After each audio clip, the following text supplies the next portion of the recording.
Hi, good day. Thank you for choosing KFC. Can I take your order, please? Hi, I get the back to school bucket, please. Words like that often echo through the Bahamian society as people pile by drive-through lines, pick-up windows, or inside on long lines to get their favorite fast food combos. From spicy number ones to bacon-filled number three combos, fries, apple pies, and a large drink, people have made eating almost like a sport. Look here at this man eating these two Philly cheesesteaks and then literally getting up to dance. It's an addiction. It's crazy the way food has had such an impact on human society to the point where obesity is glorified and people shake and dance while shirtless for their food with no shame. But the real truth about food and obesity is that it affects much more than just the people eating the food. It puts a strain on the healthcare system with doctors, nurses, therapists, and others having to do their best to deal with obesity and the problems that it causes, with one of the main problems being diabetes. Diabetes is one of the most common comorbidities in the Bahamas, with about 20% of all Bahamians having some form of the disease, whether it's type 1 or type 2. There is an even bigger issue as diabetes is becoming more and more prevalent amongst the young generation.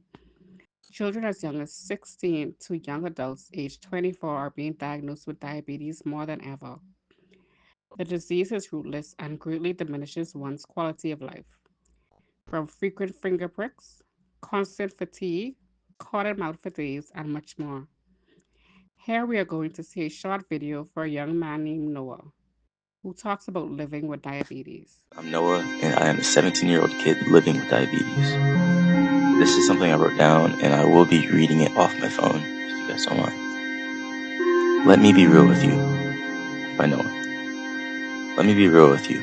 Living with type 1 diabetes isn't easy. It's not something I ask for, it's something I live with every single day. But I made a choice.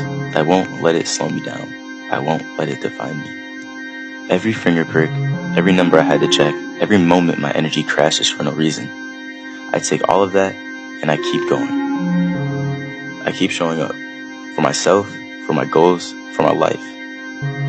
And if you're watching this, maybe you've got your own battle. Maybe your challenge isn't diabetes.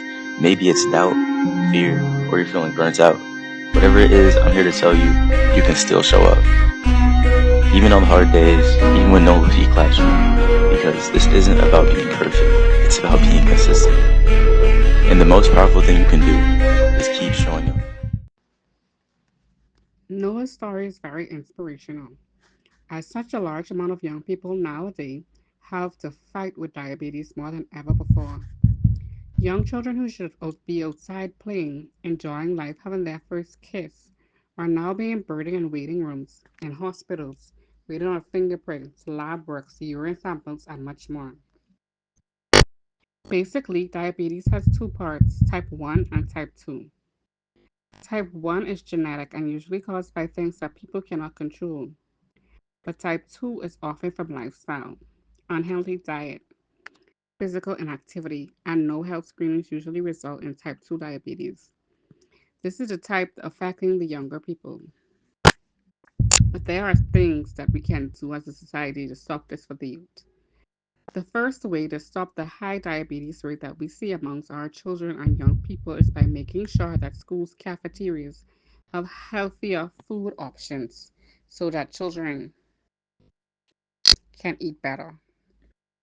Foods that are more whole grain focused and have vegetables and fruits and lean healthy proteins included should be served in school cafes. No more chicken and fries for lunch every day drenched in hot sauce and ketchup with small sodas to help down the already high carb, high fat meal. Next, we can start in supporting local farmers more. They could have more freshly grown fruits and vegetables for our children and young adults to eat.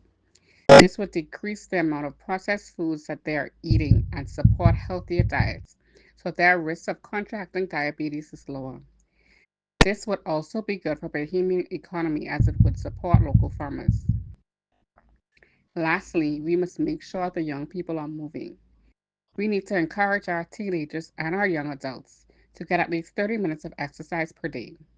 This is what is recommended by American Diabetes Association to decrease the chance of diabetes in young adults. Exercise and movement helps the body better regulate glucose, which is blood sugar, instead of just sitting in the bloodstream collecting, lowering the chances of insulin resistance and ultimately diabetes. In conclusion, we must make sure we can do all we can so that our children and young adults between the ages of 16 and 24 curb the diabetes struggle. We don't need another generation of sickly people who are stuck in the hospital in fear of getting their feet and legs amputated because of diabetic ulcers.